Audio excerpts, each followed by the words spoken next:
Hi, ಎಲ್ರಿಗೂ ನಮಸ್ಕಾರ. Welcome to Study IQ.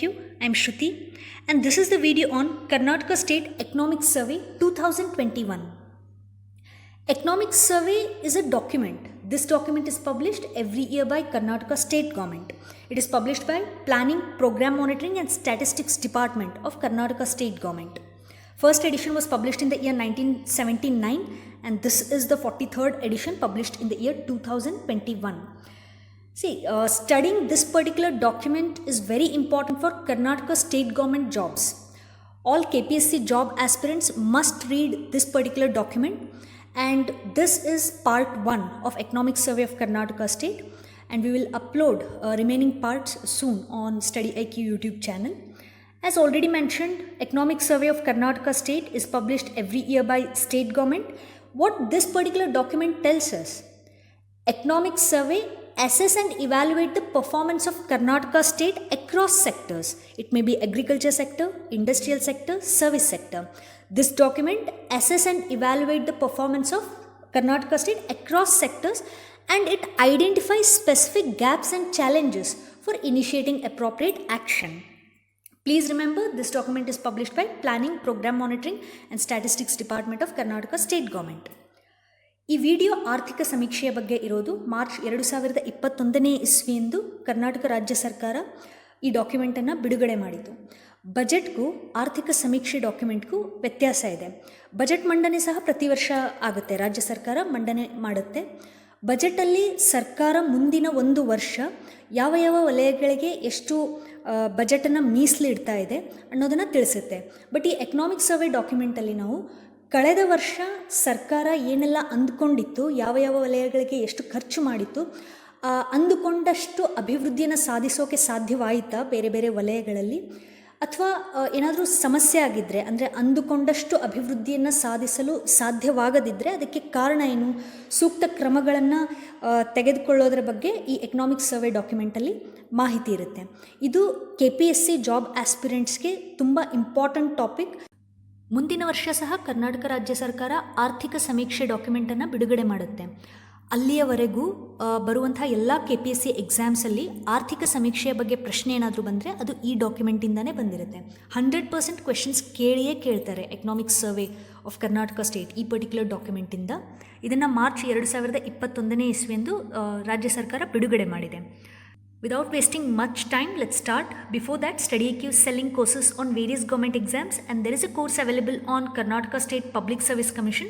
For more details, log on to the official website of Study IQ and also download Study IQ mobile application which is available on Google Play Store. Through this particular app, you can avail smart courses. Okay, let's start. I will explain each topic in English and Kannada. Last year there was a lockdown due to this COVID-19 pandemic and this triggered an economic downturn.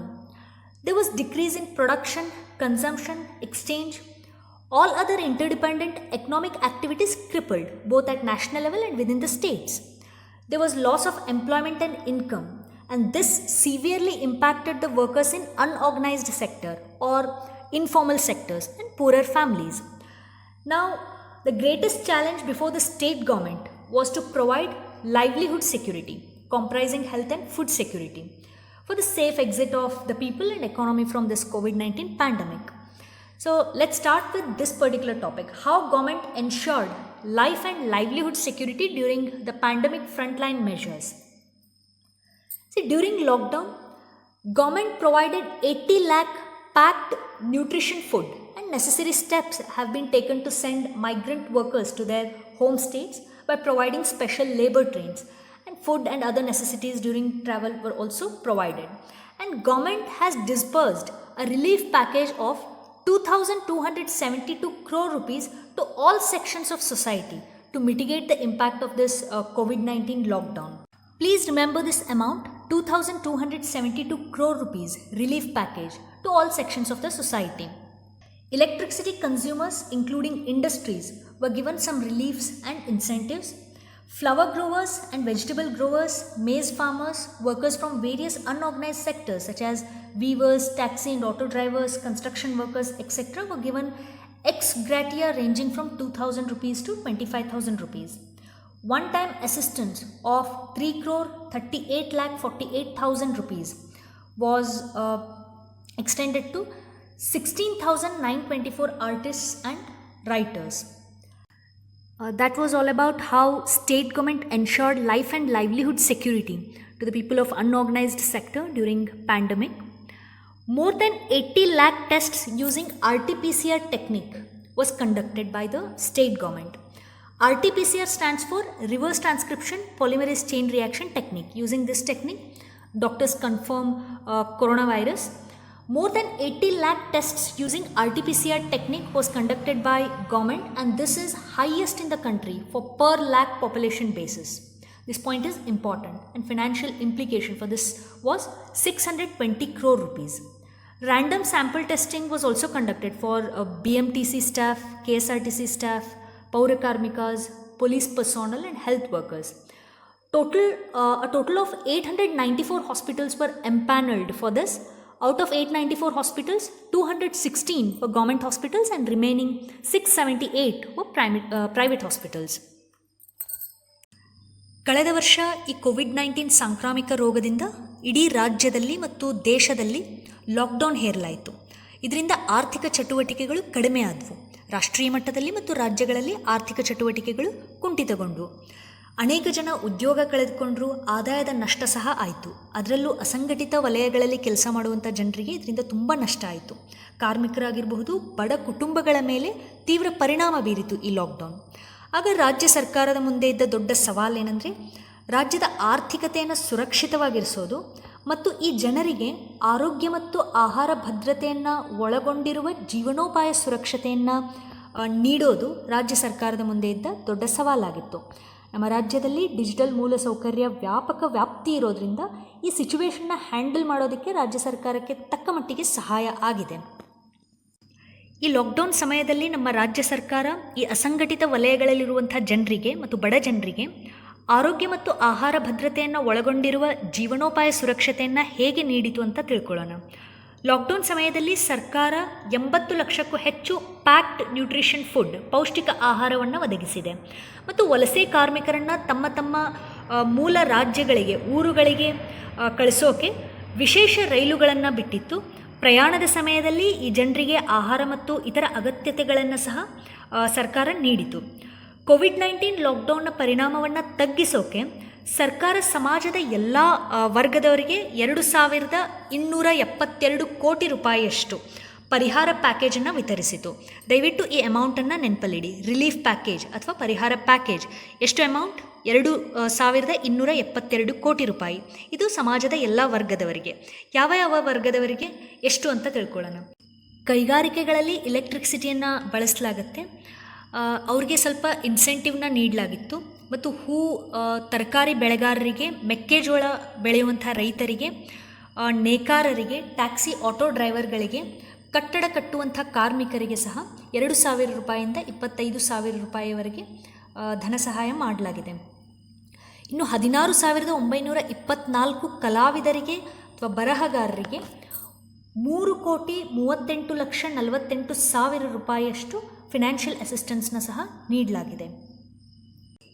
ಇದಿಷ್ಟು COVID-19 lockdown ಸಮಯದಲ್ಲಿ ನಮ್ಮ ರಾಜ್ಯ ಸರ್ಕಾರ ಅಸಂಘಟಿತ ವಲಯಗಳಲ್ಲಿರುವಂಥ ಕಾರ್ಮಿಕರಿಗೆ ಮತ್ತು ಬಡ ಜನರಿಗೆ ಆರೋಗ್ಯ ಮತ್ತು ಆಹಾರ ಭದ್ರತೆಯನ್ನು ಒಳಗೊಂಡಿರುವ ಜೀವನೋಪಾಯ ಸುರಕ್ಷತೆಯನ್ನು ಹೇಗೆ ನೀಡಿತು ಅನ್ನೋದರ ಬಗ್ಗೆ ಆಯಿತು. ಈಗ ಎಷ್ಟು ಟೆಸ್ಟಿಂಗ್ನ ನಡೆಸ್ತು ನಮ್ಮ ಸರ್ಕಾರ, ಈ ಕೊರೋನಾ ವೈರಸ್ ಟೆಸ್ಟಿಂಗ್ ಎಷ್ಟು ನಡೆಸ್ತು ಅಂತ ತಿಳ್ಕೊಳ್ಳೋಣ. 80 ಲಕ್ಷಕ್ಕೂ ಹೆಚ್ಚು RT-PCR ಟೆಕ್ನಿಕ್ಸ್ ಬಳಸ್ಕೊಂಡು ಕೊರೋನಾ ವೈರಸ್ ಟೆಸ್ಟನ್ನು ನಡೆಸ್ತು ನಮ್ಮ ರಾಜ್ಯ ಸರ್ಕಾರ. RT-PCR ಇದರ full form reverse transcription polymerase chain reaction ಅಂತ.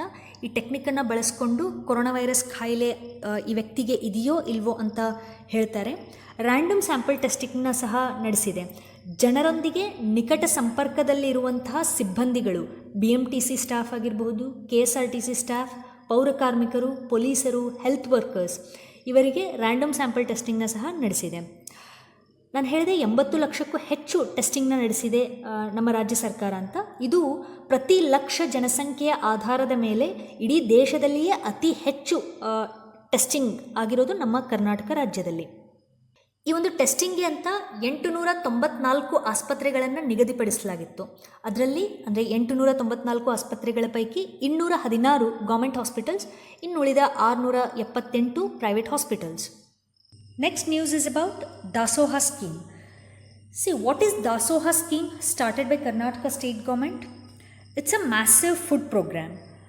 Karnataka state government started this massive food program known as Dasoha. Under this program, dry ration as well as cooked food is provided to migrant workers all over the state. Okay, Dasoha program offers dry ration as well as cooked food for migrants all over the state. Dasoha is not a new scheme started during COVID-19 lockdown. This is not a new scheme. This was started by state government long back. Over last 7 years, Dasoha has provided over 10 lakh homeless and stranded migrant laborers with food over last 7 years. State government is acting as an enabler in this program. Now during lockdown period, government under Dasoha scheme provided 10 kg rice, 5 kg wheat free of cost to each of 9,994 inmates in 248 state government welfare institutions and 8,919 inmates of 182 central government welfare institutions. Karnataka ರಾಜ್ಯ ಸರ್ಕಾರ ದಾಸೋಹ ಅನ್ನುವಂಥ ಒಂದು ಬೃಹತ್ ಆಹಾರ ಕಾರ್ಯಕ್ರಮವೊಂದನ್ನು ಪ್ರಾರಂಭಿಸಿದೆ. ಇದು ಮುಂಚೆನೇ ಪ್ರಾರಂಭ ಆಗಿರೋದು, ಲಾಕ್ಡೌನ್ ಟೈಮಲ್ಲಿ ಶುರುವಾದಂಥ ಕಾರ್ಯಕ್ರಮ ಅಲ್ಲ. ದಾಸೋಹ ಪ್ರೋಗ್ರಾಮ್ ಮುಂಚೆನೇ ಸ್ಟಾರ್ಟ್ ಆಗಿರುವಂಥದ್ದು.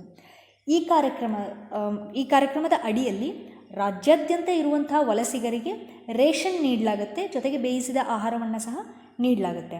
ಕಳೆದ 7 ವರ್ಷಗಳಲ್ಲಿ 10 ಲಕ್ಷಕ್ಕೂ ಹೆಚ್ಚು ಮನೆಯಿಲ್ಲದ ಮತ್ತು ಸಿಕ್ಕಿಬಿದ್ದ ವಲಸೆ ಕಾರ್ಮಿಕರಿಗೆ ಆಹಾರವನ್ನು ಒದಗಿಸಲಾಗ್ತಾ ಇದೆ ಈ ದಾಸೋಹ ಕಾರ್ಯಕ್ರಮದ ಅಡಿ. ಸರ್ಕಾರ ಈ ಕಾರ್ಯಕ್ರಮದಲ್ಲಿ ಸಕ್ರಿಯವಾಗಿ ಕಾರ್ಯನಿರ್ವಹಿಸ್ತಾ ಇದೆ. ಇದು ದಾಸೋಹ ಸ್ಕೀಮ್ ಬಗ್ಗೆ ಆಯಿತು. Next is about PM Kisan scheme. Please do not get confused. PM Kisan or Pradhana Mantri Kisan Samman Nidhi. This particular scheme is a central government scheme. Here financial assistance is provided to farmers. 6,000 rupees per annum. Yearly 6,000 rupees is paid to farmers. Direct benefit transfer. Amount is directly paid to the farmers' account. Under central government PM Kisan scheme, 2,059 crore rupees was spent during the financial year 2020-2021. There is one more scheme, PM Kisan Karnataka. This is Karnataka state government scheme.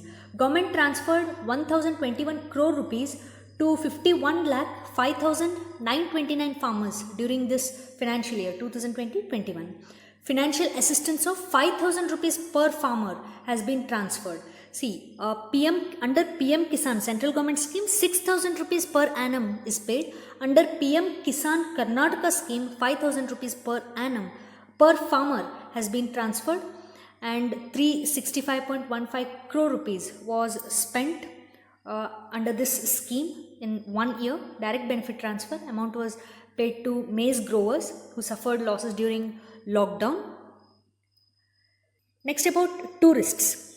See, helplines and help centers were established to help and facilitate the tourists stranded in Karnataka state due to restrictions imposed in the view of COVID-19 situation.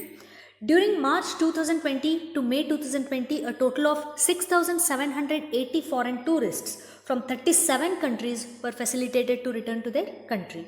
Government released 526 crore rupees from SDRF, PM CARES and CSR to district health, family welfare department, BBMP and other connected departments towards containment measures of COVID-19.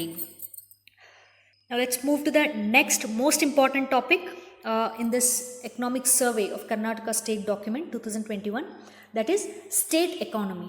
Rajya Arthikateya ಬಗ್ಗೆ ತಿಳ್ಕೊಳ್ಳೋಣ. Here are few questions, 2 questions. Please answer these 2 questions and then I'll start this topic, state economy. What is the rank of Karnataka state in milk production? ಹಾಲು ಉತ್ಪಾದನೆಯಲ್ಲಿ ಕರ್ನಾಟಕ ರಾಜ್ಯದ rank ಏನಿದೆ ನಮ್ಮ ಭಾರತದಲ್ಲಿ? Second rank. Karnataka is second in milk production. Next question is here. What is the contribution of Karnataka state in country's GDP? GDP ಅಂದರೆ gross domestic product. ಒಂದು ಇಡೀ ದೇಶದಲ್ಲಿ ಒಂದು ವರ್ಷದಲ್ಲಿ ಉತ್ಪಾದನೆ ಆಗುವಂಥ ಎಲ್ಲ ಉತ್ಪನ್ನಗಳು, ಸರಕು ಸೇವೆಗಳ ಒಟ್ಟು ಮೌಲ್ಯ GDP ಆಗುತ್ತೆ. ನಮ್ಮ ಇಡೀ ಭಾರತದ GDP ಏನಿದೆ ಅದರಲ್ಲಿ ಕರ್ನಾಟಕ ರಾಜ್ಯದ ಕೊಡುಗೆ ಎಷ್ಟಿದೆ ಅನ್ನೋದು ಪ್ರಶ್ನೆ. ಇದಕ್ಕೆ ಉತ್ತರ 8%. Contribution of Karnataka state in country's GDP is 8%. 8% to India's GDP. Please remember these 2 points. Here are few other rankings. The points given in this slide are very important for exam. Please remember, Karnataka state ranks number 1 in India Innovation Index. Innovation ಅಂದರೆ ಆವಿಷ್ಕಾರ. ಕರ್ನಾಟಕದಲ್ಲಿ ಆವಿಷ್ಕಾರಕ್ಕೆ ಉತ್ತಮ ವಾತಾವರಣ ಇದೆ. ರಾಜ್ಯ ಇಡೀ ದೇಶದಲ್ಲಿಯೇ ನಂಬರ್ 1 ಸ್ಥಾನದಲ್ಲಿದೆ. ಮತ್ತು ರಿನ್ಯೂಯಬಲ್ ಎನರ್ಜಿ, ನವೀಕರಿಸಬಹುದಾದ ಇಂಧನ ಅಂದರೆ ಅದು ಸೋಲಾರ್ ಎನರ್ಜಿ, ವಿಂಡ್ ಎನರ್ಜಿ, ಇದೆಲ್ಲ ರಿನ್ಯೂಯಬಲ್ ಎನರ್ಜಿ. ಈ ವಿಷಯದಲ್ಲಿ ಸಹ ಕರ್ನಾಟಕ ರಾಜ್ಯ ಭಾರತದಲ್ಲಿ ನಂಬರ್ 1 ಸ್ಥಾನದಲ್ಲಿದೆ. ಹಾಲು ಉತ್ಪಾದನೆಯಲ್ಲಿ 2ನೇ ಸ್ಥಾನದಲ್ಲಿದೆ, ಆಲ್ರೆಡಿ ಓದಿದ್ದೀವಿ. ಪಬ್ಲಿಕ್ ಅಫೇರ್ಸ್ ಇಂಡೆಕ್ಸ್ ವಿಷಯದಲ್ಲಿ 4ನೇ ಸ್ಥಾನದಲ್ಲಿದೆ. ಭಾರತದಲ್ಲಿ ಕರ್ನಾಟಕ 4ನೇ ಸ್ಥಾನದಲ್ಲಿದೆ. ಪಬ್ಲಿಕ್ ಅಫೇರ್ಸ್ ಇಂಡೆಕ್ಸ್ ಅಂದರೆ ಸಾರ್ವಜನಿಕ ವ್ಯವಹಾರಗಳ ಸೂಚ್ಯಂಕ. ಇಲ್ಲಿ ರಾಜ್ಯಗಳಲ್ಲಿ ಆಡಳಿತ ಅಥವಾ ಗವರ್ನೆನ್ಸ್ ಹೇಗಿದೆ ಅನ್ನೋದರ ಮೇಲೆ ರ್ಯಾಂಕಿಂಗ್ನ ನೀಡಲಾಗುತ್ತೆ. ನಮ್ಮ ಕರ್ನಾಟಕ ರಾಜ್ಯ 4ನೇ ಸ್ಥಾನದಲ್ಲಿದೆ ಪಬ್ಲಿಕ್ ಅಫೇರ್ಸ್ ಇಂಡೆಕ್ಸ್ ವಿಷಯದಲ್ಲಿ. ಇನ್ನು ಸಸ್ಟೈನಬಲ್ ಡೆವಲಪ್ಮೆಂಟ್ ಗೋಲ್ಸ್ ಅಥವಾ SDG India index. Sustainable development goals ಅಂದರೆ ಸುಸ್ಥಿರ ಅಭಿವೃದ್ಧಿ ಗುರಿಗಳು ಅಂತ. ಈ SDG ಇಂಡಿಯಾ ಇಂಡೆಕ್ಸನ್ನು ಬಿಡುಗಡೆ ಮಾಡೋದು ನೀತಿ ಆಯೋಗ್. ಈಗ ರೀಸೆಂಟಾಗಿ ಬಿಡುಗಡೆ ಆಗಿದ್ದು 2019ನೇ ಇಸ್ವಿಯಲ್ಲಿ. ಇದರ ಅಡಿಯಲ್ಲಿ ಕರ್ನಾಟಕ ರಾಜ್ಯ 6ನೇ ಸ್ಥಾನದಲ್ಲಿದೆ. ಈ ಒಂದು ರಿಪೋರ್ಟ್ನ ಪ್ರಕಾರ ಭಾರತ ದೇಶದಲ್ಲಿ ಕರ್ನಾಟಕ 6ನೇ ಸ್ಥಾನದಲ್ಲಿದೆ ಸುಸ್ಥಿರ ಅಭಿವೃದ್ಧಿ ಗುರಿಗಳನ್ನು ರೀಚ್ ಮಾಡೋದ್ರಲ್ಲಿ. ಈ SDG ಗೋಲ್ಸ್ನ ಸೆಟ್ ಮಾಡಿರೋದು ಯುನೈಟೆಡ್ ನೇಷನ್ಸ್. ಅಲ್ಲಿ ನಮ್ಮ ಭಾರತ ದೇಶ ಸಹ ಒಂದು ಮೆಂಬರ್ ಯುನೈಟೆಡ್ ನೇಷನ್ಸ್ದು. ಎಲ್ಲ ರಾಷ್ಟ್ರಗಳಿಗೂ ಅನ್ವಯ ಆಗುವಂತೆ ಸುಸ್ಥಿರ ಅಭಿವೃದ್ಧಿ ಗುರಿಗಳನ್ನು ನಿಗದಿಪಡಿಸಿದ್ದಾರೆ. ಒಟ್ಟು 17 SDG ಇರೋದು, 17 ಗೋಲ್ಸ್ ಇವೆ.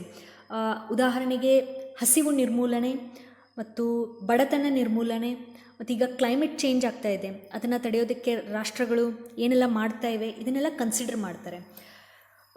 ಇದ್ರ ಬಗ್ಗೆ ಮುಂದಿನ ಸ್ಲೈಡಲ್ಲಿ ಹೇಳ್ತೀನಿ SDG ಗೋಲ್ಸ್ ಬಗ್ಗೆ. ಒಟ್ಟು 17 SDG ಇರೋದು. ನಮ್ಮ ಭಾರತ ದೇಶದಲ್ಲಿ ನೀತಿ ಆಯೋಗ್ SDG ಇಂಡಿಯಾ ಇಂಡೆಕ್ಸ್ ಅನ್ನುವಂಥ ಒಂದು ಸೂಚ್ಯಂಕವನ್ನು ಬಿಡುಗಡೆ ಮಾಡುತ್ತೆ. ಎಲ್ಲ ರಾಜ್ಯಗಳನ್ನು, ಯೂನಿಯನ್ ಟೆರಿಟರಿಗಳನ್ನು ಇಲ್ಲಿ ಕನ್ಸಿಡರ್ ಮಾಡ್ತಾರೆ. ಯಾವ ಯಾವ ರಾಜ್ಯಗಳು SDG ಗೋಲ್ಸನ್ನು ರೀಚ್ ಮಾಡೋದಕ್ಕೆ ಯಾವ ಪ್ರಯತ್ನವನ್ನು ಪಡ್ತಾ ಇವೆ, ಅಂದರೆ ಕ್ರಮಗಳನ್ನು ಏನು ತೆಗೆದುಕೊಂಡಿವೆ ಅನ್ನೋದರ ಆಧಾರದ ಮೇಲೆ ರ್ಯಾಂಕಿಂಗ್ನ ನೀಡ್ತಾರೆ. ಕರ್ನಾಟಕ ರಾಜ್ಯ 6ನೇ ಸ್ಥಾನದಲ್ಲಿದೆ. Karnataka contribute 8% GDP of India, contributes to 8% GDP of India, then 40% to the countries IT export. ಇಡೀ ಭಾರತ ದೇಶದಿಂದ ಒಟ್ಟು ಮಾಹಿತಿ ತಂತ್ರಜ್ಞಾನದ ರಫ್ತು ಎಷ್ಟಾಗುತ್ತೋ ಅದರ 40% ನಮ್ಮ ಕರ್ನಾಟಕ ರಾಜ್ಯದಿಂದನೇ ಆಗುತ್ತೆ. ಇದು ತುಂಬ ದೊಡ್ಡ ಪರ್ಸೆಂಟೇಜ್ ಆಯಿತು. Then Karnataka state achieved 100% online birth and death registration. 1000+ citizen services have been guaranteed for time bound delivery. ಇವಾಗೆಲ್ಲ birth registration, death registration online ಆಗಿದೆ ನಮ್ಮ ರಾಜ್ಯದಲ್ಲಿ.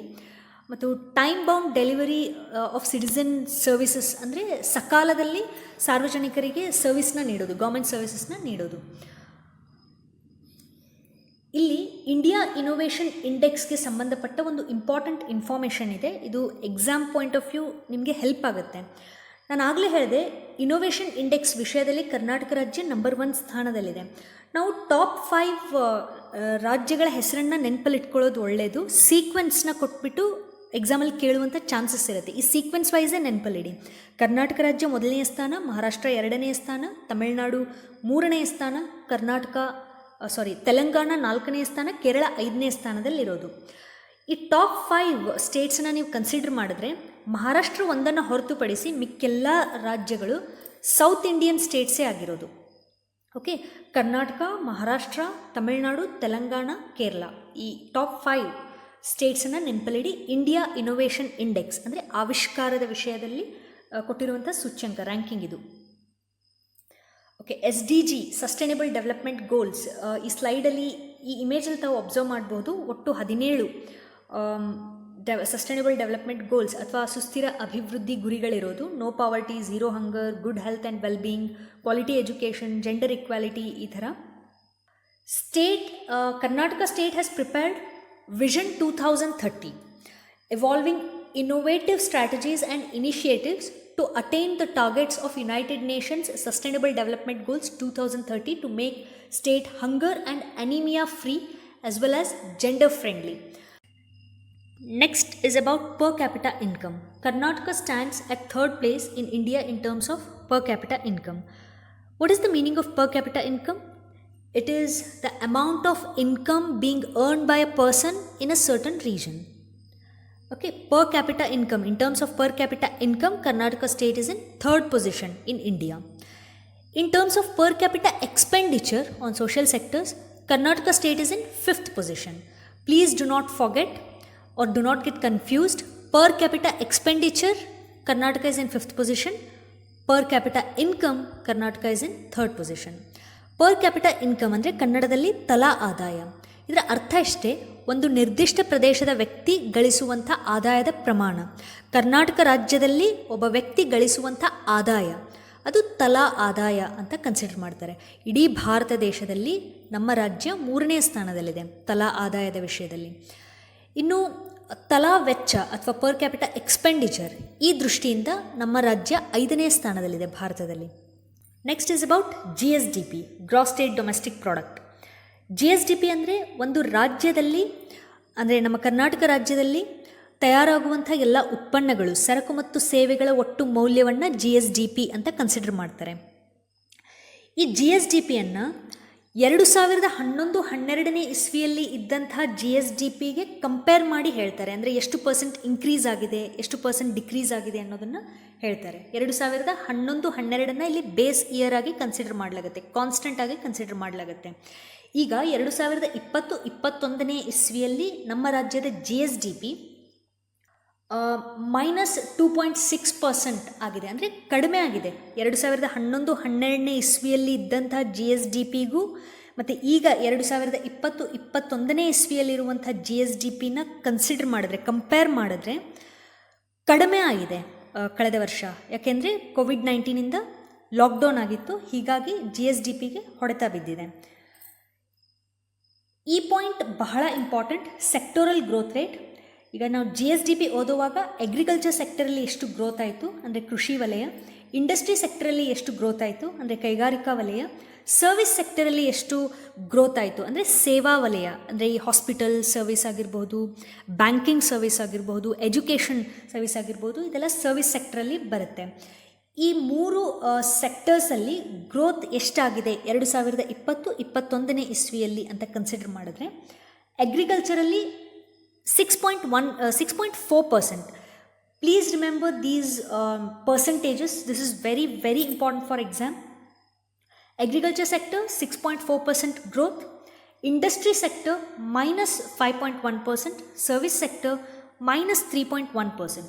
Only agriculture sector showed growth, industry and service sector showed negative growth. COVID-19 pandemic lockdown is the main reason behind this. During 2020-21, in spite of COVID-19 pandemic and also floods in North Karnataka region, there has been substantial growth of 6.4% in agriculture sector. But these two sectors, they beared loss. This is about Karnataka state sectoral growth rate. If you consider all India level sectoral growth rate, then at all India level also, agriculture sector showed positive growth, industry and service sector, these two sectors showed negative growth at all India level.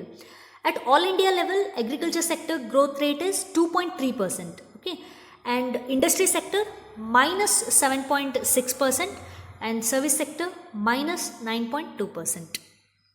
That was all about GSDP or state economy completes here, and now the next topic is fiscal development and state finances.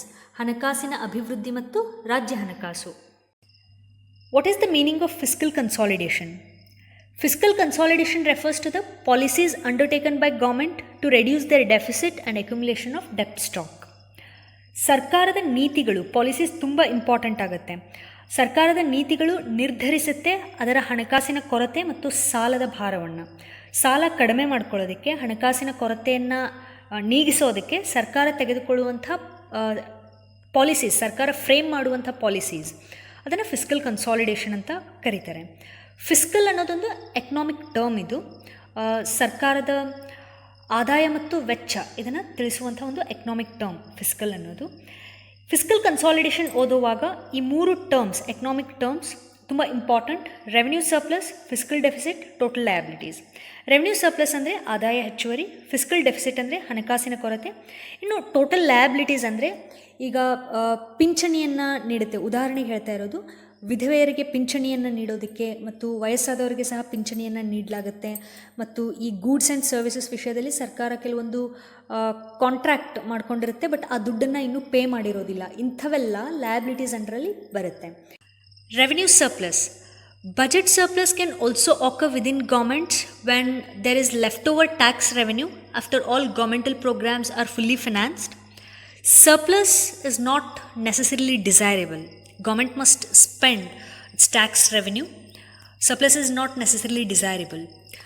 Revenue surplus is rupees 143.32 crore rupees in 2020-21. Then fiscal deficit 2.55% of GSDP in 2020-21. See, this has increased. State fiscal deficit has slightly increased. In the year 2019-20,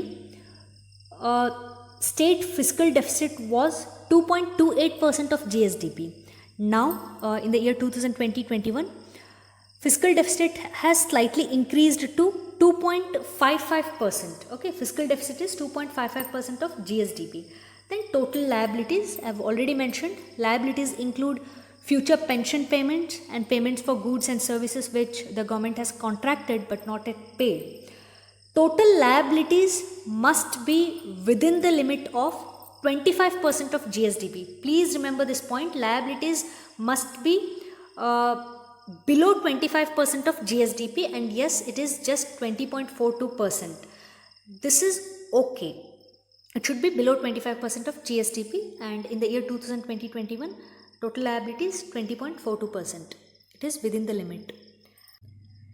Next topic, state finances, Rajya Hanakasu. Here is the screenshot of Avalokan website. It's a state government website, Avalokan. Please remember the name.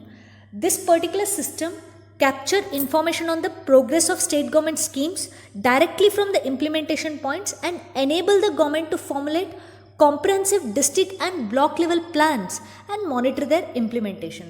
For example, please observe this pie chart. Here this pie chart is showing the overall budget. The brown colored one is unspent budget, and this yellow colored one in this particular pie chart is spent money in the budget. In this way, Avalokan website will capture the information on progress of state government schemes. ರಾಜ್ಯ ಸರ್ಕಾರದ ಯೋಜನೆಗಳ ಪ್ರಗತಿ ಮಾಹಿತಿಯನ್ನು ನೇರವಾಗಿ ಅನುಷ್ಠಾನ ಹಂತಗಳಿಂದ ಸೆರೆ ಹಿಡಿಯುತ್ತೆ ಈ ಅವಲೋಕನ್ website. ಸಮಗ್ರ ಜಿಲ್ಲಾ ಮತ್ತು ಬ್ಲಾಕ್ ಮಟ್ಟದ ಯೋಜನೆಗಳನ್ನು ರೂಪಿಸೋಕೆ ಮತ್ತು ಅವುಗಳ ಅನುಷ್ಠಾನವನ್ನು ಮೇಲ್ವಿಚಾರಣೆ ಮಾಡೋಕೆ ಸರ್ಕಾರಕ್ಕೆ ಅನುವು ಮಾಡಿಕೊಡುತ್ತೆ ಈ ಅವಲೋಕನ್ website. is about gender budget. Gender budgeting means preparing budgets or analyzing them from a gender perspective. Gender budgeting allows government to promote equality through fiscal policies. This particular document indicates the quantum of allocations made through schemes intended for welfare and empowerment of women. ಮಹಿಳೆಯರಿಗೆ ಅಂತ schemes ಇರುತ್ತಲ್ಲ, ಆ ಸ್ಕೀಮ್ಸ್ಗೆ ಒಟ್ಟು ಎಷ್ಟು ನಮ್ಮ ಒಟ್ಟು ಬಜೆಟಲ್ಲಿ ಮಹಿಳೆಯರ ಸ್ಕೀಮ್ಸ್ಗೇನು ಎತ್ತಿಡ್ತಾರೆ ಅಮೌಂಟನ್ನು, ಅದನ್ನು ಜೆಂಡರ್ ಬಜೆಟ್ ಅಂತಾರೆ. ಅಂದರೆ ಮಹಿಳಾ ಸಬಲೀಕರಣ ಮತ್ತು ಕಲ್ಯಾಣ ಯೋಜನೆಗಳ ಮೂಲಕ ಮಾಡಿದ ಅನುದಾನಗಳ ಪ್ರಮಾಣವನ್ನು ಲಿಂಗ ಬಜೆಟ್ ದಾಖಲೆ ಸೂಚಿಸುತ್ತೆ. I have already mentioned this point. This document indicates the quantum of allocations made through schemes intended for welfare and empowerment of women. Gender budget allocation for the year 2020-21 is 1,14,902.55 crore rupees, and this is 48.30% of total budget. Please remember this percentage. This is very important. It is okay if you do not remember the amount, but please remember the percentage of budget allocated for women empowerment. 48.30% of total budget ಬಗ್ಗೆ ತಿಳ್ಕೊಳ್ತಾ ಇದ್ದೀವಿ. ಇಡೀ ನಮ್ಮ ಭಾರತ ದೇಶದಲ್ಲಿ ಮೊದಲನೆಯ ಬಾರಿಗೆ gender budget ಡಾಕ್ಯುಮೆಂಟನ್ನು prepare ಮಾಡಿದ್ದು ನಮ್ಮ ಕರ್ನಾಟಕ ರಾಜ್ಯ. 2007-8 ಇಸ್ವಿಯಲ್ಲಿ ಮೊದಲ ಜೆಂಡರ್ ಬಜೆಟ್ ಡಾಕ್ಯುಮೆಂಟ್ ರೆಡಿ ಆಯಿತು. ಈಗ 2020-21 ಇಸ್ವಿಯ ಬಜೆಟನ್ನು ಕನ್ಸಿಡರ್ ಮಾಡಿದ್ರೆ 48.30% ಅಷ್ಟು ಮಹಿಳಾ ಸಬಲೀಕರಣಕ್ಕೆ ಮತ್ತು ಕಲ್ಯಾಣ ಯೋಜನೆಗಳಿಗೆ ಅಂತ ಬಜೆಟನ್ನು ಇಡಲಾಗಿದೆ. ಅಂದರೆ ಜೆಂಡರ್ ಬಜೆಟ್ 48.30%. ಈ ಜೆಂಡರ್ ಬಜೆಟಲ್ಲಿ 2 ಕ್ಯಾಟಗರಿ ಮಾಡಿದ್ದಾರೆ, category A and category B. Category A ಅಲ್ಲಿ ಬರೀ 48 ಸ್ಕೀಮ್ಸ್ ಇರೋದು. ಕ್ಯಾಟಗರಿ ಬಿ ಅಲ್ಲಿ 706 ಸ್ಕೀಮ್ಸ್ ಇವೆ. ಇವೆಲ್ಲ ಮಹಿಳೆಯರಿಗೆ ಸಂಬಂಧಪಟ್ಟಂಥ ಸ್ಕೀಮ್ಸ್. ಕ್ಯಾಟಗರಿ ಎ ಅಲ್ಲಿ ಬರುವಂಥ 48 ಸ್ಕೀಮ್ಸ್ಗೆ 4.11% of the total gender budget. ನೋಡಿ, ಜೆಂಡರ್ ಬಜೆಟ್ ಎಷ್ಟಿದೆಯೋ ಅದರ ಶೇಕಡ 4.11% ಈ 48 ಸ್ಕೀಮ್ಸ್ಗಳಿಗೆ ಮೀಸಲಿಡಲಾಗಿದೆ. ಇನ್ನು ಕ್ಯಾಟಗರಿ ಬಿ ಅಲ್ಲಿ 706 ಸ್ಕೀಮ್ಸ್ ಬರುತ್ತೆ. ಇದಕ್ಕೆ ಅಂತ ನಮ್ಮ ಟೋಟಲ್ ಜೆಂಡರ್ ಬಜೆಟ್ ಎಷ್ಟಿದೆಯೋ ಅದರ ಶೇಕಡ 95.89% ಮೀಸಲಿಡಲಾಗಿದೆ. ಸೊ ಕ್ಯಾಟಗರಿ ಬಿ ಅಲ್ಲಿ ಸ್ಕೀಮ್ಗಳ ಸಂಖ್ಯೆಯೂ ಹೆಚ್ಚು, ಬಜೆಟ್ ಅಲೋಕೇಶನ್ ಸಹ ಒಬ್ವಿಯಸ್ಲಿ ಹೆಚ್ಚಿದೆ ಕ್ಯಾಟಗರಿ ಎ ಸ್ಕೀಮ್ಸ್ಗೆ ಕಂಪೇರ್ ಮಾಡಿದರೆ. ಕ್ಯಾಟಗರಿ ಎ ಅಲ್ಲಿ ಬರೀ 48 ಸ್ಕೀಮ್ಸ್ ಇರೋದು. Next is about child budget. See, from 2020-21 onwards, state government is implementing child budget. Please remember this point. From 2020-21 onwards, state government is implementing child budget to ensure adequate expenditure for children so as to address their needs and vulnerabilities in a holistic manner. Around 280 programs involving 36,340 crore rupees are proposed in this budget. See, child budget ಎಷ್ಟಿದೆ ಅಂದರೆ ಒಟ್ಟು budget ಎಷ್ಟಿದೆಯೋ ಅದರ ಶೇಕಡ 15.28% child budget ಇರೋದು. ಅಂದರೆ ಮಕ್ಕಳಿಗೆ ಅಂತ ಇರುವಂಥ ಸ್ಕೀಮ್ಸ್ಗೆ ಈ ಅಮೌಂಟನ್ನು ಅಲೋಕೇಟ್ ಮಾಡಿರ್ತಾರೆ. ಇಲ್ಲಿ 2 ಇಂಪಾರ್ಟೆಂಟ್ ಪಾಯಿಂಟ್. ಒಂದು, ಎಷ್ಟು ಪರ್ಸೆಂಟ್ ಚೈಲ್ಡ್ ಬಜೆಟ್ಗೆ ಮೀಸಲಿಟ್ಟಿದ್ದಾರೆ. ಇನ್ನೊಂದು, ಇದು 2020-21 ಇಸ್ವಿಯಿಂದ ಶುರುವಾಗಿದೆ ಮಕ್ಕಳ ಬಜೆಟ್ ಅಥವಾ child budget. 2 ಪಾಯಿಂಟನ್ನು ನೆನಪಲ್ಲಿಡಬೇಕು. Now let's move to the next topic. Next topic is about investment and exports. ಹೂಡಿಕೆ ಮತ್ತು ರಫ್ತು.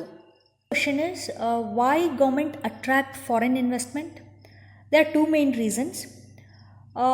Foreign investment helps to create more job opportunities here, directly as well as indirectly, especially in service sector. And government can gain additional taxes by taxing the profits made by foreign investment. These are the 2 reasons why government attract foreign investment. One is job creation, and government can gain additional taxes by taxing the profits made by foreign investment. ನಮ್ಮ ಕರ್ನಾಟಕ ರಾಜ್ಯದಲ್ಲಿ ವಿಶಾಲ ಮತ್ತು ವೈವಿಧ್ಯಮ ಸಂಪನ್ಮೂಲಗಳಿವೆ. ಜಗತ್ತಿನಾದ್ಯಂತ ಇರುವಂಥ ಹೂಡಿಕೆದಾರರು ಈ ಒಂದು ನೆಲವನ್ನು ಒಂದು ಪ್ರತಿಷ್ಠಿತ ಹೂಡಿಕೆ ತಾಣ ಅಂತ ಕನ್ಸಿಡರ್ ಮಾಡಿದ್ದಾರೆ. ಸರ್ಕಾರಕ್ಕೇನು ಲಾಭ? ವಿದೇಶಿ ಬಂಡವಾಳ ಹೆಚ್ಚೆಚ್ಚು ಬಂದಷ್ಟು ಸರ್ಕಾರಕ್ಕೆ ಲಾಭ ಏನು ಅಂದರೆ, ಒಂದು ಜಾಬ್ ಕ್ರಿಯೇಷನ್ ಆಗುತ್ತೆ ಇಲ್ಲಿ. ಯಾಕೆಂದರೆ ವಿದೇಶಿ ಬಂಡವಾಳ ಇಲ್ಲಿ ಅಂದರೆ ಇಲ್ಲಿ ಹೂಡಿಕೆ ಆದರೆ ಇಲ್ಲಿ ಸ್ಟಾರ್ಟಪ್ಸ್ ಎಲ್ಲ ಸ್ಟಾರ್ಟ್ ಆಗುತ್ತೆ, ಕಂಪ್ನೀಸ್ ಎಲ್ಲ ಇಲ್ಲಿ ಎಸ್ಟಾಬ್ಲಿಷ್ ಆಗುತ್ತೆ, ಇದರಿಂದ ಜಾಬ್ ಕ್ರಿಯೇಷನ್ ಆಗುತ್ತೆ. ಇನ್ನೊಂದು ಇಂಪಾರ್ಟೆಂಟ್ ಪಾಯಿಂಟ್ ಅಂದರೆ, ವಿದೇಶಿ ಹೂಡಿಕೆಯಿಂದ ಬರುವ ಲಾಭಕ್ಕೆ ತೆರಿಗೆ ವಿಧಿಸೋ ಮೂಲಕ ಸರ್ಕಾರ ಹೆಚ್ಚುವರಿ ತೆರಿಗೆಯನ್ನು ಪಡಿಬಹುದು. ಈ ಕಾರಣಗಳಿಂದ ಸರ್ಕಾರ ಒಂದು ಉತ್ತಮ ವಾತಾವರಣವನ್ನು ನಿರ್ಮಿಸೋಕೆ ಪಾಲಿಸೀಸ್ನ ಫ್ರೇಮ್ ಮಾಡುತ್ತೆ, ನೀತಿಗಳನ್ನು ತರುತ್ತೆ, ಇಲ್ಲಿ ಹೂಡಿಕೆ ಹೆಚ್ಚಾಗುವಂಥ ನೀತಿಗಳನ್ನು. ಮೊದಲು ಇನ್ವೆಸ್ಟ್ಮೆಂಟ್ ಬಗ್ಗೆ ತಿಳ್ಕೊಳ್ಳೋಣ, ನಂತರ ಎಕ್ಸ್ಪೋರ್ಟ್ಸ್ ಬಗ್ಗೆ ಓದೋಣ. Here the mission is to make Karnataka a global manufacturing hub, and in this direction government released new industrial policy for 2020-25. Please remember this year 2020-25. Special focus is on advanced manufacturing and innovation. The focus of this new industrial policy is on advanced manufacturing and innovation. Karnataka has been ranked number 1 in Niti Aayog India Innovation Index for 2020. This point is also very important for exam. Karnataka ರಾಜ್ಯವನ್ನು ಜಾಗತಿಕ ಉತ್ಪಾದನಾ ಕೇಂದ್ರವನ್ನಾಗಿ ಮಾಡೋದು ಈ new industrial ಪಾಲಿಸಿಯ ಉದ್ದೇಶ ಆಗಿರೋದು. ಸುಧಾರಿತ ಉತ್ಪಾದನೆ ಮತ್ತು ನಾವೀನ್ಯತೆಗಳ ಮೇಲೆ ಕೇಂದ್ರೀಕರಿಸಿ 2020-25 ಹೊಸ ಕೈಗಾರಿಕಾ ನೀತಿಯನ್ನು ಬಿಡುಗಡೆ ಮಾಡಿದೆ ರಾಜ್ಯ ಸರ್ಕಾರ. 2020 ಇಸ್ವಿಯ ನೀತಿ Aayog India innovation index, innovation ಅಂದರೆ ಆವಿಷ್ಕಾರ, ಈ ವಿಷಯದಲ್ಲಿ ಕರ್ನಾಟಕ ರಾಜ್ಯ ನಂಬರ್ 1 ಸ್ಥಾನದಲ್ಲಿದೆ. There are few important points. Nearly 65% of India's aerospace exports originate in Karnataka state. 65%. Karnataka state is India's largest electronics chip design hub. 50% of India's machine tools production happens in Karnataka state. 63% of installed power capacity is in renewable energy resources. These are renewable energy resources: solar, wind, hydro, bioenergy, geothermal energy. 63% of our installed power capacity is in renewable energy sources. 65% of India's aerospace export originate in Karnataka state, and Karnataka state is India's largest electronic chip design hub. 50% of India's machine tools production happens in Karnataka state. Please remember these points. And Karnataka state is ensured with affidavit based clearance system. What is this affidavit based clearance system? Any approved project can start the next day without waiting for any downstream approvals. This is affidavit based clearance system. Now investors are not required to obtain approvals or clearances from 11 different government agencies for a period of 3 years. This is affidavit based clearance system. Karnataka ರಾಜ್ಯದಲ್ಲಿ affidavit based clearance system ಇದೆ. ಇದು ಇನ್ವೆಸ್ಟ್ಮೆಂಟ್ಗೆ ತುಂಬ ಪೂರಕ. affidavit based clearance system ಅಂದರೆ ಯಾವುದೇ ಅನುಮೋದಿತ ಯೋಜನೆಯು ಇನ್ಯಾವುದೇ ಅನುಮೋದನೆಗಳಿಗೆ ಕಾಯದೆ ಮರುದಿನ ಕೆಲಸವನ್ನು ಪ್ರಾರಂಭಿಸಬಹುದು. ಈಗ ಹೂಡಿಕೆದಾರರು ಬೇರೆ ಬೇರೆ ಗೌರ್ಮೆಂಟ್ ಏಜೆನ್ಸೀಸಿಂದ ಅನುಮತಿಯನ್ನು ಪಡೆಯುವಂಥ ಅವಶ್ಯಕತೆ ಇಲ್ಲ. ಒಂದು ಸಾರಿ ಅವರ ಯೋಜನೆ ಅನುಮೋದನೆ ಆದರೆ ಕೆಲಸವನ್ನು ಮರುದಿನವೇ ಪ್ರಾರಂಭಿಸಬಹುದು. ಅಂಥ ಒಂದು ಅವಕಾಶ ಕರ್ನಾಟಕ ರಾಜ್ಯದಲ್ಲಿ ಇದೆ. ಇದರಿಂದ ಇನ್ವೆಸ್ಟ್ಮೆಂಟ್ ಹೆಚ್ಚಾಗುತ್ತೆ. ಈ ತರಹದ ಒಂದು ಸರ್ಕಾರದ ನೀತಿಯಿಂದ ಇನ್ವೆಸ್ಟ್ಮೆಂಟ್ ಹೆಚ್ಚಾಗುತ್ತೆ. ಇನ್ವೆಸ್ಟ್ಮೆಂಟ್ ಅಥವಾ ಹೂಡಿಕೆ ಹೆಚ್ಚಾದರೆ ಜಾಬ್ ಕ್ರಿಯೇಷನ್ ಆಗುತ್ತೆ, ಸರ್ಕಾರದ ಬೊಕ್ಕಸ ಸಹ ತುಂಬುತ್ತೆ. ಕರ್ನಾಟಕ ರಾಜ್ಯದಲ್ಲಿ ಹೂಡಿಕೆಗೆ ಪೂರಕವಾಗಿರುವಂಥ ಕೆಲವು ಅಂಶಗಳಿವೆ. ಅದನ್ನು ಈ ಸ್ಲೈಡಲ್ಲಿ ಲಿಸ್ಟ್ ಮಾಡಲಾಗಿದೆ. ನಮ್ಮ ಕರ್ನಾಟಕ ರಾಜ್ಯದಲ್ಲಿ good law and order situation ಇದೆ, ಉತ್ತಮ ಕಾನೂನು ಸುವ್ಯವಸ್ಥೆ ಇದೆ. ಇನ್ನು ಇಲ್ಲಿ highly skilled man power availability ಇದೆ, ಅಂದರೆ ಹೆಚ್ಚು ನುರಿತ ಮಾನವ ಶಕ್ತಿ ಹೇರಳವಾಗಿ ಲಭ್ಯ ಇದೆ. ಇನ್ನು ಮೂರನೇ ಪಾಯಿಂಟ್ ಏನಂದರೆ, ನಮ್ಮ ಇಡೀ ದೇಶದಲ್ಲಿ ಒಟ್ಟು 5 ರಾಜ್ಯಗಳು ಇಂಡಸ್ಟ್ರಿಯಲಿ ಡೆವಲಪ್ಡ್ ಸ್ಟೇಟ್ಸ್ ಅಂತ ಗುರುತಿಸಿಕೊಂಡಿವೆ, ಕೈಗಾರಿಕವಾಗಿ ಅಭಿವೃದ್ಧಿ ಹೊಂದಿದ ರಾಜ್ಯಗಳು. ಈ 5 ರಾಜ್ಯಗಳಲ್ಲಿ ಕರ್ನಾಟಕ ರಾಜ್ಯ ಸಹ ಸ್ಥಾನ ಪಡೆದಿದೆ. ಅಂದರೆ ಕರ್ನಾಟಕ ರಾಜ್ಯ ಇಂಡಸ್ಟ್ರಿಯಲಿ ಡೆವಲಪ್ಡ್ ಸ್ಟೇಟ್, ಕೈಗಾರಿಕವಾಗಿ ಅಭಿವೃದ್ಧಿ ಹೊಂದಿದ ರಾಜ್ಯ ನಮ್ಮದು. ಇನ್ನು ಇಲ್ಲಿ ಹೂಡಿಕೆದಾರರಿಗೆ ಒಂದು ಉತ್ತಮ ಲಾಜಿಸ್ಟಿಕ್ಸ್ ಸಪೋರ್ಟ್ ಇದೆ, ಅಂದರೆ ಇಲ್ಲಿ ಟ್ರಾನ್ಸ್ಪೋರ್ಟೇಷನ್ ತುಂಬ ಚೆನ್ನಾಗಿದೆ. ಇನ್ನು ನಮ್ಮ ರಾಜ್ಯದ ಮಾರ್ಕೆಟ್ ಸಹ ಫಾಸ್ಟ್ ಎಕ್ಸ್ಪ್ಯಾಂಡಿಂಗ್ ಮಾರ್ಕೆಟ್ ನಮ್ಮದು. ದೇಶದ ಅತಿ ದೊಡ್ಡ ಮತ್ತು ವೇಗವಾಗಿ ವಿಸ್ತರಿಸುತ್ತಿರುವ ಮಾರುಕಟ್ಟೆಗಳಲ್ಲಿ ನಮ್ಮ ರಾಜ್ಯದ ಮಾರುಕಟ್ಟೆ ಸಹ ಒಂದು. ಈ ಎಲ್ಲ ಕಾರಣಗಳಿಂದ ನಮ್ಮ ರಾಜ್ಯ ಹೂಡಿಕೆದಾರರಿಗೆ ಒಂದು ಉತ್ತಮ ತಾಣ. ಇಲ್ಲಿ ಫಾರಿನ್ ಡೈರೆಕ್ಟ್ ಇನ್ವೆಸ್ಟ್ಮೆಂಟ್ ಬಗ್ಗೆ ಇನ್ಫಾರ್ಮೇಷನ್ ಇದೆ. ಈ ಸ್ಲೈಡಲ್ಲಿ ಫಾರಿನ್ ಡೈರೆಕ್ಟ್ ಇನ್ವೆಸ್ಟ್ಮೆಂಟ್ ಬಗ್ಗೆ ಇನ್ಫಾರ್ಮೇಷನ್ ಇದೆ. FDI ಅಂದರೆ ವಿದೇಶಿ ನೇರ ಬಂಡವಾಳ ಹೂಡಿಕೆ. 2007-8 ಫಿನಾನ್ಷಿಯಲ್ ಇಯರಿಂದ 2020-21 ಫಿನಾನ್ಷಿಯಲ್ ಇಯರ್ವರೆಗೂ, ಅಂದರೆ ನವೆಂಬರ್ 2020 ಇಸ್ವಿಯವರೆಗೂ, 2007-8 ಇಸ್ವಿಯಿಂದ ನವೆಂಬರ್ 2020 ಇಸ್ವಿಯ ವೇಳೆಗೆ ನಮ್ಮ ದೇಶಕ್ಕೆ ಒಟ್ಟು ಎಷ್ಟು ವಿದೇಶಿ ನೇರ ಬಂಡವಾಳ ಹೂಡಿಕೆ ಒಳಹರಿವು ಆಗಿದೆಯೋ ಅದರ 8% ನಮ್ಮ ಕರ್ನಾಟಕ ರಾಜ್ಯಕ್ಕೇ ಬಂದಿರೋದು. ಅಂದರೆ ಈಗ ಫಾರಿನ್ ಡೈರೆಕ್ಟ್ ಇನ್ವೆಸ್ಟ್ಮೆಂಟ್ ನಮ್ಮ ದೇಶಕ್ಕೆ ಎಷ್ಟು ಬಂದಿದೆಯೋ ಅದರ 8% ಇನ್ವೆಸ್ಟ್ಮೆಂಟ್ ಕರ್ನಾಟಕ ರಾಜ್ಯದಲ್ಲಿಯೇ ಆಗಿದೆ. ಇನ್ನುಳಿದದ್ದು ನಮ್ಮ ದೇಶದ ಬೇರೆ ಬೇರೆ ರಾಜ್ಯಗಳಲ್ಲಿ, ಯೂನಿಯನ್ ಟೆರಿಟರಿಗಳಲ್ಲಿ ಆಗಿರೋದು. ಇದರ ಒಟ್ಟು ಮೌಲ್ಯ ಎಷ್ಟಾಗುತ್ತೆ 8% ಅಂದರೆ $38,410 million US foreign direct investment inflow ಆಗಿದೆ ಕರ್ನಾಟಕ ರಾಜ್ಯಕ್ಕೆ. ಇಲ್ಲಿ ಈ ಅಮೌಂಟನ್ನು ನೆನಪಲ್ಲಿಡುವಂಥ ಅವಶ್ಯಕತೆ ಇಲ್ಲ, ಬಟ್ ಆಲ್ ಇಂಡಿಯಾ FDIನ 8% FDI ಕರ್ನಾಟಕ ರಾಜ್ಯಕ್ಕೆ ಬಂದಿದೆ ಅನ್ನೋದನ್ನು ನೆನಪಲ್ಲಿಡಬೇಕು. 8% FDI, 8% of all India FDI Karnataka ರಾಜ್ಯಕ್ಕೆ ಬಂದಿರೋದು. ಈಗ ಮಾಹಿತಿ ತಂತ್ರಜ್ಞಾನ ಕ್ಷೇತ್ರದಲ್ಲಿ ಆದಂಥ ಹೂಡಿಕೆ, ಇನ್ವೆಸ್ಟ್ಮೆಂಟ್ ಇನ್ ಇನ್ಫಾರ್ಮೇಷನ್ ಟೆಕ್ನಾಲಜಿಯ ಬಗ್ಗೆ ತಿಳ್ಕೊಳ್ಳೋಣ. ಸಾಫ್ಟ್ವೇರ್ ರಫ್ತುಗಳಿಗೆ ಅನುಕೂಲ ಆಗಲಿ ಅಂತ ಹೈಸ್ಪೀಡ್ ಸಂವಹನ ಸೇವೆಗಳಿಗಾಗಿ ಉಪಗ್ರಹ ಅರ್ತ್ ಸ್ಟೇಷನನ್ನು ಸ್ಥಾಪಿಸಿದ ಭಾರತದ ಮೊದಲ ನಗರ ನಮ್ಮ Bengaluru. Bengaluru is the first city in India to set up satellite earth station for high speed communication services to facilitate software exports in the year 1992. ಈ 2 ಪಾಯಿಂಟ್ಸ್ ಎಕ್ಸಾಮ್ಗೆ ತುಂಬ ಇಂಪಾರ್ಟೆಂಟ್. ಈ ಪರ್ಸಂಟೇಜಸ್ನ ನೆನಪಲ್ಲಿಡೋದು ಒಳ್ಳೆಯದು. ಇನ್ಫಾರ್ಮೇಷನ್ ಟೆಕ್ನಾಲಜಿಯ ಕೊಡುಗೆ ಎಷ್ಟಿದೆ ನಮ್ಮ ರಾಜ್ಯದ GSDPಗೆ, ಗ್ರಾಸ್ ಡೊಮೆಸ್ಟಿಕ್ ಪ್ರಾಡಕ್ಟ್ಗೆ ಅನ್ನೋದು first point. This industry contributes over 22% of state's GDP. 22%ನಷ್ಟು ಕಾಂಟ್ರಿಬ್ಯೂಷನ್ ಮಾಹಿತಿ ತಂತ್ರಜ್ಞಾನ ಕ್ಷೇತ್ರದಿಂದನೇ ಆಗುತ್ತೆ ನಮ್ಮ ರಾಜ್ಯದ GSDPಗೆ.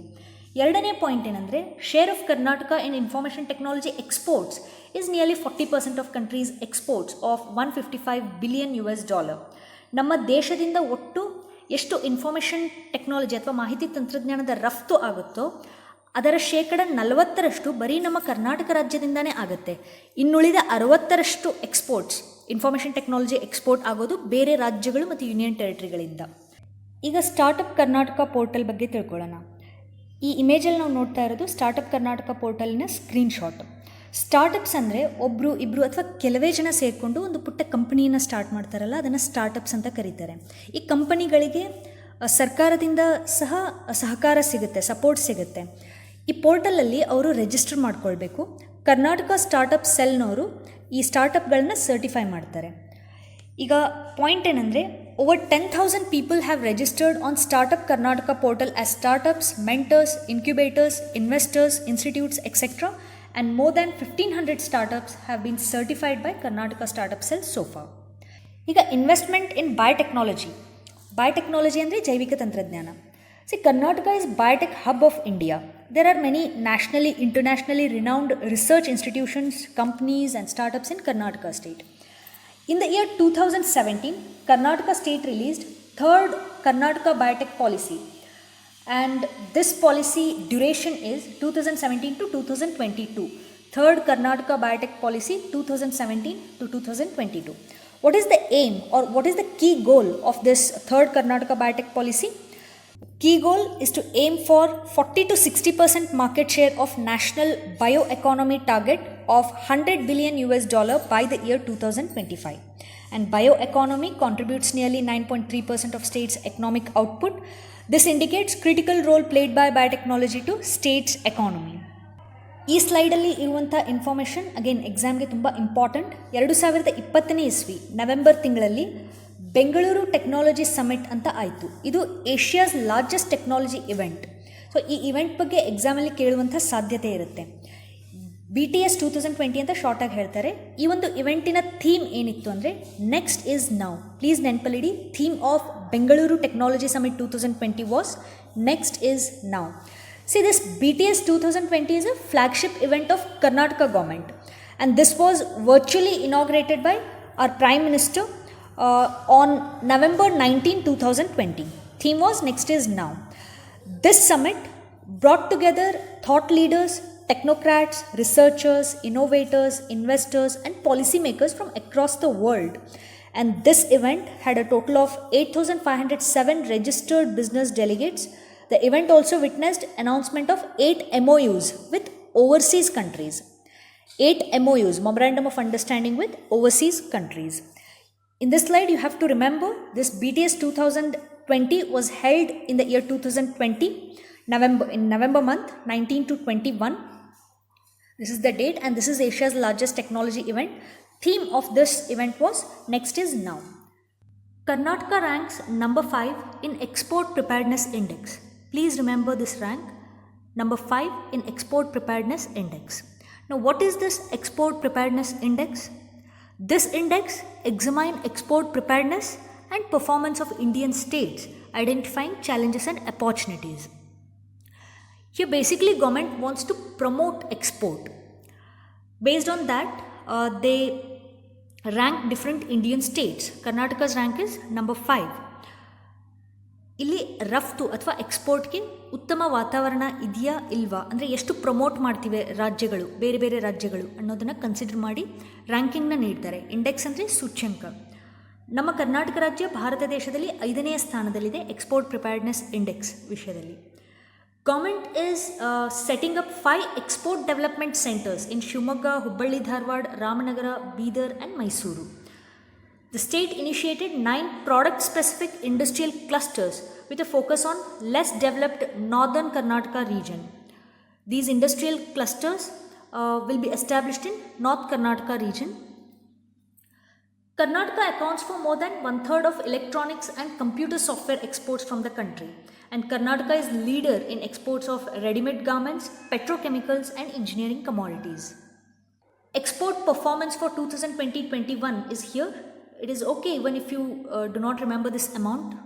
Normally they won't ask such type of questions. The export performance for 2020-21 up to November 2020 is 3,32,506.56 crore rupees. Share of merchandise export in national exports constitutes around 5.31% and software service exports around 38.6% for the year 2019-20. Software or service export is more, 38.6%. This was all about export performance of Karnataka state. Okay, that's the end of this video. Part 1 ends here. Here are few important questions. We have already discussed these questions. Pause the video and try to answer these questions. First question is here. What is the amount of rice and wheat provided by Karnataka state government under Dasoha scheme? Options are 10 kg rice, 5 kg wheat. Option B, 5 kg rice and 10 kg wheat. Option C, 6 kg rice and 10 kg wheat. Option D, 7 kg wheat and 8 kg rice. Right answer is option A, 10 kg rice and 5 kg wheat. See, 10 kg rice and 5 kg wheat. This is the amount of rice and wheat provided under Dasoha scheme. Next question. How many schemes come under category A of gender budget? See, there are totally two categories, category A and category B in this gender budget. How many schemes come under category A? Options are 38 schemes, 75 schemes, 48 schemes, 29 schemes. Right answer is 48 schemes. Next question. Here are three statements. You have to read the given statements carefully and find the right option. These are the options.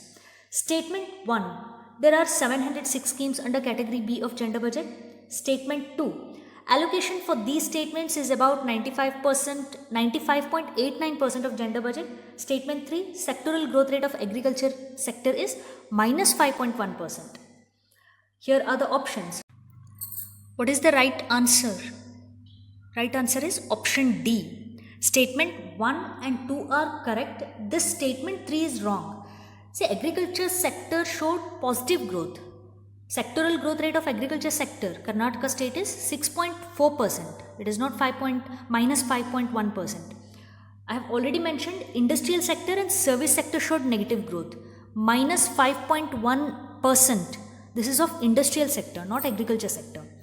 Agriculture sector growth rate is 6.4%. So statement 3 is wrong. Statement 1 and 2 both are correct. Right answer to this particular question is option D. Statement 1 and 2 are correct. Statement 3 is incorrect. Okay, thank you. All the best. Next part will be uploaded soon.